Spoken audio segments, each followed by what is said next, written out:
sir.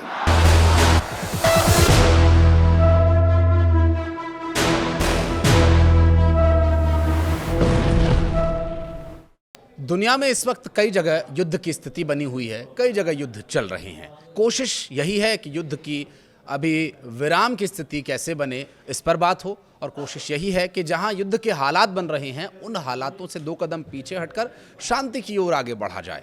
और शांति की जब बात आती है तो जिनेवा का नाम कई बार चर्चा में पहले भी युद्धों और कई समझौतों के लिए सामने आ चुका, और एक बार फिर से जिनेवा इसी वजह से चर्चा में है क्योंकि यहाँ पर चर्चा हो रही है दुनिया में चल रहे इस वक्त के एक बड़े भीषण युद्ध के रोकथाम के लिए, वहाँ शांति स्थापित के लिए और एक युद्ध की बन रही स्थिति को विराम देने के लिए। नमस्कार, मैं हूं आशीष त्रिपाठी आपके साथ, मेरे साथ है मेरे सहयोगी आनंद प्रजापति, और हम बात करेंगे इस वक्त जिनेवा में होने वाली बैठकों के बारे में, और इस वीडियो में पर्टिकुलर उस बैठक के बारे में बात होगी जो कि ईरान में शांति स्थापना के लिए बहुत अहम मानी जा रही है। आनंद, चूंकि जिनेवा में कई बैठकें होनी है, बात करें ईरान के लिहाज से तो ईरान को लेकर के जो बैठक जिनेवा में होने वाली है, पहले तो ये बताइए कि ये बैठक क्या है, इस बैठक में क्या आउटकम ईरान के लिए निकल कर आने वाला है। देखिए, दूसरी बैठक है ये ईरान की। इसके पहले जो पहली बैठक हुई थी वो बैठक हुई थी ओमान में।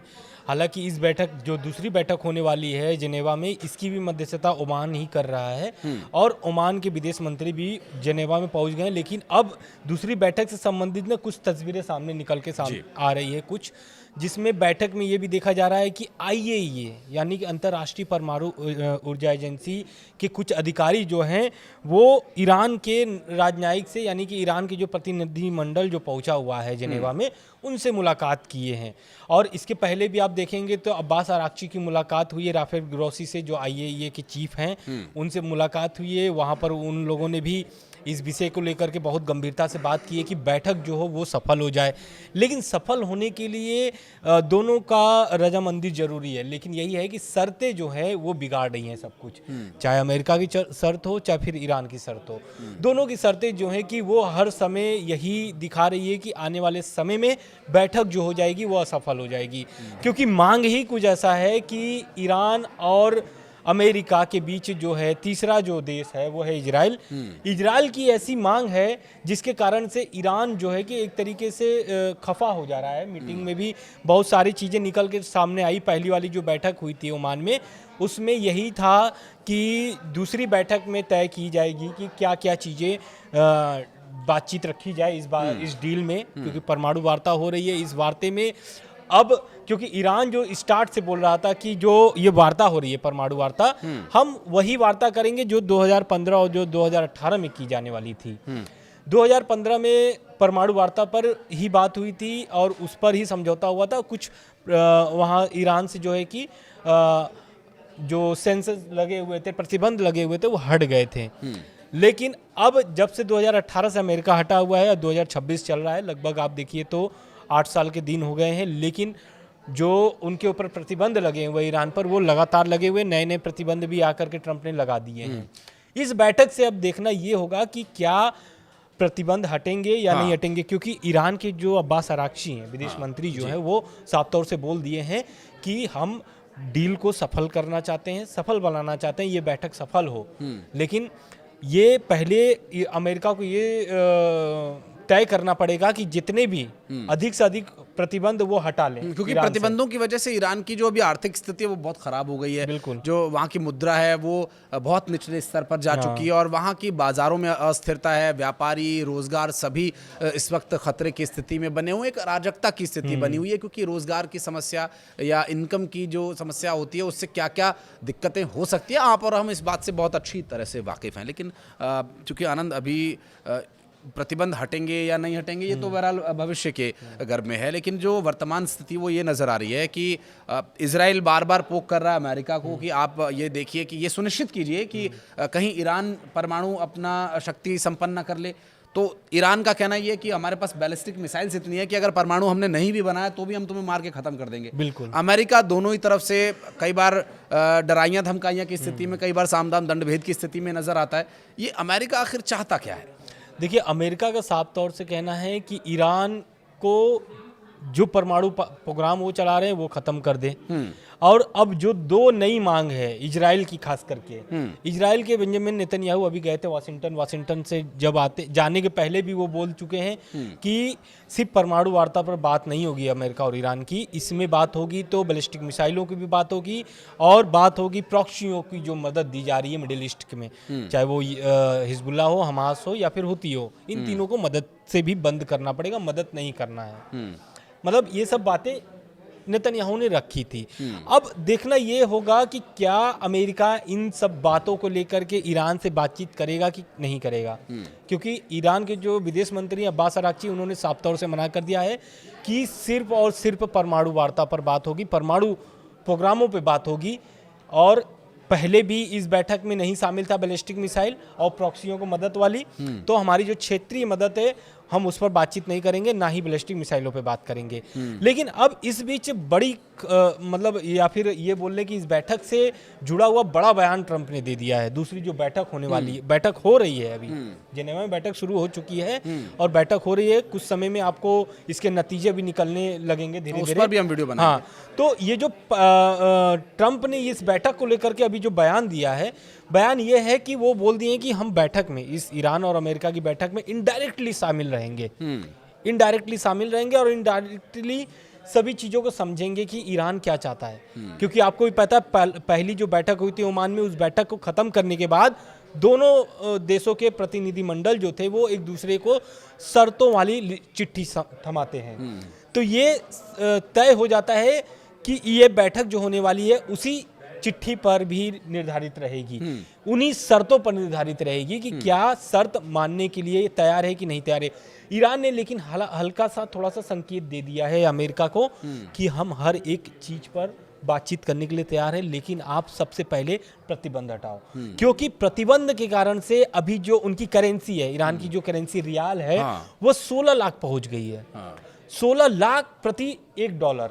मतलब ये अपने आप में बहुत ही ये बोल लीजिए कि आर्थिक स्थिति में जिस तरीके से गुजर रहा है ईरान, आप उसके रियाल के इस एक डॉलर के मुकाबले जो आप 16 लाख रियाल अगर 16 लाख रियाल, ये सोचना भी काफ़ी मुश्किल है। आप अगर इसे और आसान भाषा में समझें तो जो आज रुपए की स्थिति है, $1 के मुकाबले 93-94 या 90 से 91 रुपए के आसपास है, तो वो 16 लाख $1 के बराबर। तो ये अंतर्राष्ट्रीय मार्केट में ईरान की स्थिति, आप इसी बात से अंदाज़ा लगा सकते हैं कि उन्हें कितना ज़्यादा मूल्य अदा करना पड़ रहा है हर एक वस्तु को अंतर्राष्ट्रीय स्तर पर जो वो खरीद रहा है। प्रोडक्शन बहुत ज़्यादा ईरान में होता नहीं है, लेकिन अभी होर्मुज़ में जो सब कुछ चल रहा है, जो उन्होंने अपने युद्धपोत तैयार किए हैं और तैनात कर दिए वो ईरान के समुद्री क्षेत्र में, ये फिर एक तरफ हम बातचीत करने देख रहे हैं कि ईरान के वहाँ प्रतिनिधि पहुँच रहे हैं, विटकॉफ वहाँ पर पहुँचे हुए हैं, और दूसरी तरफ देख रहे हैं कि होर्मुज़ में ईरान अभ्यास कर रहा है, फिर उनके सैनिकों के बेड़े वो युद्धपोतों के साथ अमेरिका के पहुँच रहे हैं। ये कैसे होगा दोनों तरफ? देखिए, दरअसल हुआ क्या है कि पहले अमेरिका की तरफ से ही ऐसा दबाव बनाया गया है। अमेरिका ही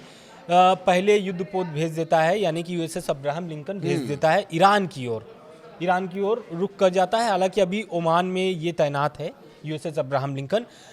इसके पहले जब दूसरा जहाज भेजने का जब ट्रंप ने एक संकेत दिया या फिर बयान दिया उन्होंने कि दूसरा जहाज भी हम भेजने के लिए तैयार हैं, वो है जो कि वो भी ईरान के पास आकर के तैनात होगा। यही कारण है कि ईरान ने जो अपने युद्ध अभ्यास, यानी कि जो नौसैनिक युद्ध अभ्यास जो कैंसिल किया था 1 और 2 फरवरी को, उसको उसने युद्ध अभ्यास को फिर से होर्मुज पर कर लिया है। ये 1-2 दिन से चल रहे थे, अब ये कंप्लीट हो चुके हैं। लेकिन अब यहाँ पर युद्ध अभ्यास करने का तात्पर्य ये है ईरान का, क्योंकि ये जो होर्मुज है ये ईरान के कुछ समुद्री इलाके में आता है, ईरान के पास में ही आता है, और ये रास्ता बहुत अहम हो जाता है अमेरिका और इजराइल और यूरोप के लिए।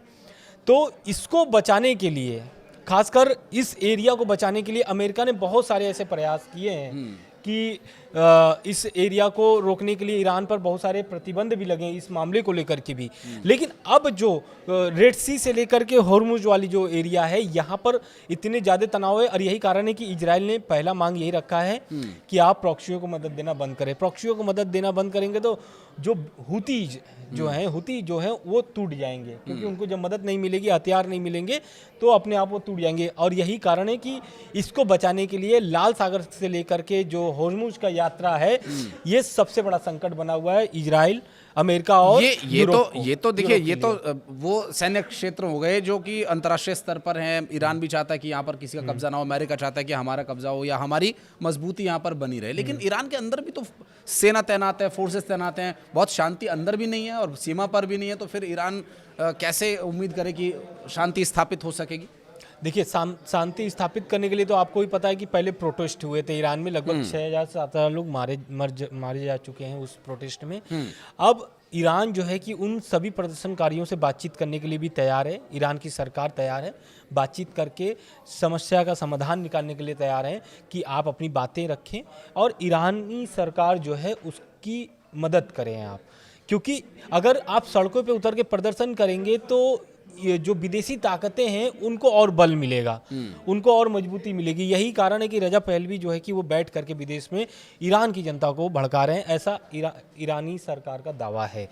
अब सबसे दिलचस्प बात यह है कि ये जो बैठक होने वाली है इससे क्या क्या चीज़ें निकल सकती हैं, क्योंकि कुछ एक्सपर्ट्स का मानना है कि ये बैठक असफल रहेगी, क्योंकि जैसी शर्तें दोनों देशों के बीच रखी गई है, ये शर्तें कभी भी ना तो ईरान मानेगा और ना ही कभी अमेरिका मानेगा। और इजराइल जो चाहता है कि ईरान पर हमला हो, तो कई बार ऐसी बयान ट्रम्प की भी आई है कि अगर ये बैठक असफल होती है तो ईरान पर मुंह तोड़ जवाब दिया जाएगा ईरान को और हमला भी किया जा सकता है। ऐसा दावा है, ऐसा बयान है अमेरिका की तरफ से।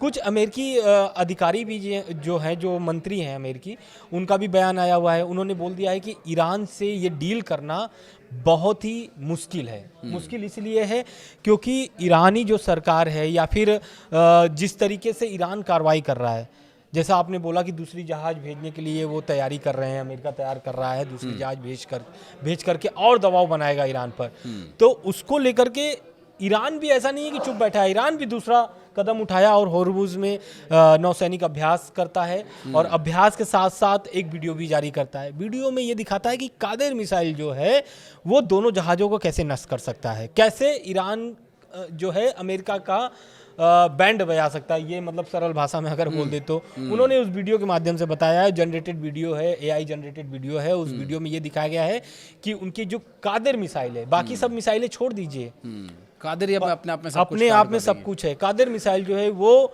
ICBM मिसाइल हो या फिर खुर्रम 4 मिसाइल जो है, खुर्रम 4 मिसाइल जो है वो हो, उससे भी ताकतवर है ये कादेर मिसाइल, जो कि दोनों जहाज़ों को नष्ट कर सकता है। इसके पहले आप देखे होंगे कि USS अब्राहम लिंकन पर, जो अभी अरब सागर में तैनात है, तो वहाँ पर ईरान ने ड्रोन भेजे थे जायजा लेने के लिए कि क्या चीज़ें वहाँ पर चल रही है। तो कुछ सोर्सेज के हवाले से ये सामने आया है कि ईरान के पास वो जो ड्रोन भेजा गया था, उस ड्रोन से ईरान के पास कुछ ऐसे अहम तस्वीरें सामने आई है जिससे उन्हें और मदद मिली है तैयारी करने के लिए, क्योंकि ईरान लड़ने के लिए भी तैयार है। ऐसा ईरान की सरकार, ईरान के मंत्रियों का बयान है कि हम लड़ने के लिए तैयार हैं। एक चीज़ देखिए, एक तरफ तो USS अब्राहम लिंकन तैनात है, एक और युद्धपोत उन्होंने भेज दिया, होर्मुज में सैन्य अभ्यास ईरान कर ही रहा है। मिसाइलों का कितना बड़ा बेड़ा ईरान के पास है ये तो पूरी दुनिया ही जानती है। और कुछ चीज़ें ऐसी हैं जो ईरान ने अभी तक एक्सपोज नहीं की हैं या ईरान की अभी वो छिपी हुई हैं। इजराइल ईरान पर हमला इसलिए नहीं कर सकता क्योंकि अमेरिका की तरफ से अभी उसे परमिशन नहीं मिली है। अमेरिका ईरान पे हमला इसलिए नहीं कर सकता क्योंकि उसे ये बात का डर है कि कहीं अमेरिका के हमले से बौखलाए ईरान की मिसाइलें अगर इजराइल की तरफ होगी तो इजराइल को ख़त्म होने में समय नहीं लगेगा। ख़त्म नहीं भी हुआ तो एक भयंकर युद्ध छिड़ जाएगा और अमेरिका बिल्कुल भी ये नहीं चाहेगा। अमेरिका के प्रेसिडेंट ट्रंप बार बार वो कोशिश यही करते हैं कि वो युद्ध रुकवाने के लिए जाने जाए, ना कि युद्ध करवाने के लिए। असल में उनके मन में क्या चल रहा है तो पूरी दुनिया को पता है, लेकिन वो अंतर्राष्ट्रीय स्तर पर अपनी छवि कुछ इस तरह की बना के रखना चाहते हैं। बिल्कुल, आप जैसा बोल रहे हैं कि इजराइल पहले टारगेट होगा और पूरे मतलब कि उधर के एरिया में एक तरीके से, या फिर पूरे बोल दे कि मिडिल ईस्ट में युद्ध फैल सकता है। तो ये बात खामनेई साहब ने भी बोल चुके हैं। खामनेई साहब का कहना है कि अगर हमें ईरान पर अटैक होता है तो इजराइल के साथ साथ पूरे मिडिल ईस्ट के देशों पर हमला होगा और ये रीजनल वॉर में तब्दील हो जाएगी। इसलिए ईरान पर अटैक करने से पहले आप 100 बार सोच लीजिएगा। ये खामनेई साहब का बयान है। खामनेई साहब ने अपने जनता को भी थोड़ा सा सतर्क रहने की बात कही है, एकता जुटाने की बात कही है। उन्होंने कहा कि मुझे नहीं चाहिए मिसाइलें, मुझे नहीं चाहिए परमाणु बम, मुझे चाहिए तो ईरान की जनता की एकता। ईरान की जनता की अगर एकता है तो कोई भी देश आकर के हमारे पर अटैक नहीं कर सकता है, कोई भी देश आकर के हमारे पर कब्जा नहीं कर सकता है, कोई भी देश हमारे तेल पर कब्जा नहीं कर सकता है, कोई भी हमारे देश पर इस तरीके का प्रतिबंध नहीं लगा सकता है। क्योंकि जब देश एक होगा तो कोई भी देश एक बार हमला करने से पहले या फिर कोई भी ऐसा प्लान बनाने से पहले 4 बार सोचेगा। तो ये खामनेई साहब बार बार अपनी जनता को बता रहे हैं कि समझा रहे हैं कि आप प्रोटेस्ट मत करो, सरकार के साथ काम करो, सरकार से कम मिलजुल देश कर के अंदर कराओ। तो शांति रहे। अगर देश के अंदर शांति रहेगी तो देश की सीमाओं पर कितनी भी टेंशन हो फिर प्रशासन उसे अपने स्तर पर झेल लेगा। अयतुल्लाह अली खामेनेई की कोशिश यही है कि देश में शांति हो, लेकिन अयतुल्लाह अली खामेनेई के विरोधी भी हैं देश के अंदर और उनके समर्थक भी हैं, बाहर भी विरोधी हैं, बाहर भी समर्थक हैं। लेकिन जिनेवा में मीटिंग के बाद क्या होगा इसके लिए तो हम एक डिटेल्ड वीडियो लेकर आएंगे ही, लेकिन इस वीडियो में हमने कोशिश की कि अभी वर्तमान ईरान और अमेरिका की विटकॉफ की जो बैठक होगी उससे क्या कुछ आउटपुट्स आ सकते हैं, किन मुद्दों पर बात हो सकती है। उम्मीद करते हैं कि ये टॉपिक और ये डिटेल्स आपको जानकारी पहुंचाने में कामयाब रहे होंगे। कुछ और अगर आप कहना चाहते हैं, कुछ और जानना चाहते हैं तो कमेंट सेक्शन आपके लिए खुला हुआ है, आप प्लीज़ वहाँ पर अपनी उपस्थिति दर्ज कराएं और बताएं कि ये वीडियो आपको कैसा लगा। धन्यवाद। धन्यवाद।